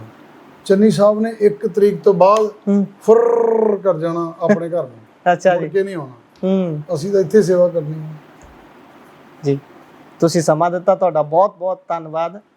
ਸੋ ਇਹ ਸਨ ਜੀ ਸਾਡੇ ਨਾਲ ਪਵਨ ਕੁਮਾਰ ਟੀਨੂ ਜੀ, ਜਿਹੜੇ ਕਿ ਕੈਂਡੀਡੇਟ ਨੇ ਆਮ ਆਦਮੀ ਪਾਰਟੀ ਦੇ ਵੱਲੋਂ ਲੋਕ ਸਭਾ ਦੇ ਲਈ ਜਲੰਧਰ ਤੋਂ, ਤੇ ਇਹ ਪਹਿਲਾਂ ਐਮਐਲਏ ਵੀ ਰਹੇ ਨੇ। ਐਮਐਲਏ ਹੁੰਦਿਆਂ ਜਿਹੜੇ ਉਹਨਾਂ ਨੇ ਕੰਮ ਕੀਤੇ ਸੀ ਸਾਰੇ ਤੁਹਾਡੇ ਸਾਹਮਣੇ ਗਿਣਾਏ ਨੇ, ਕਿਉਂਕਿ ਅਸੀਂ ਪੁੱਛਿਆ ਤਾਂ ਕਿ ਤੁਸੀਂ ਆਪਣੀ ਧਾਰਨਾ ਬਣਾ ਸਕੋ, ਆਪਣੀ ਵਿਚਾਰ ਰਾਏ ਨੂੰ ਹੋਰ ਕਰ ਸਕੋ, ਅੱਗੇ ਅਪਗ੍ਰੇਡ ਕਰ ਸਕੋ ਕਿ ਆਖਿਰਕਾਰ ਕਿਹੜਾ ਕੈਂਡੀਡੇਟ ਸਭ ਤੋਂ ਸਟਰੋਂਗ ਨਜ਼ਰ ਆ ਰਿਹਾ ਹੈ। ਸੋ ਉਸ ਦੇ ਵਿੱਚ ਮੈਨੂੰ ਉਮੀਦ ਹੈ ਕਿ ਤੁਸੀਂ ਹੁਣ ਸਫਲ ਹੋਵੋਗੇ। ਗੱਲਬਾਤ ਬਾਬਤ ਤੁਹਾਡੀ ਜੇ ਕੋਈ ਵਿਚਾਰ ਹੈ, ਰਾਏ ਹੈ, ਕੋਈ ਟਿੱਪਣੀ ਹੈ, ਤੁਸੀਂ ਹੇਠਾਂ ਦਰਜ ਕਰਾ ਸਕਦੇ ਹੋ। ਸੋ ਤੁਸੀਂ ਜੁੜੇ ਰਹੋ ਪੰਜਾਬੀ ਰੇਡੀਓ ਤੇ ਪੰਜਾਬੀ ਟੀਵੀ USA ਨੂੰ ਦੇ ਨਾਲ, ਤੇ ਸਾਨੂੰ ਦੋਵਾਂ ਨੂੰ ਦਿਓ ਇਜਾਜ਼ਤ। ਧੰਨਵਾਦ। ਸਤਿ ਸ਼੍ਰੀ ਅਕਾਲ। Thank you. ਸਤਿ ਸ਼੍ਰੀ ਅਕਾਲ।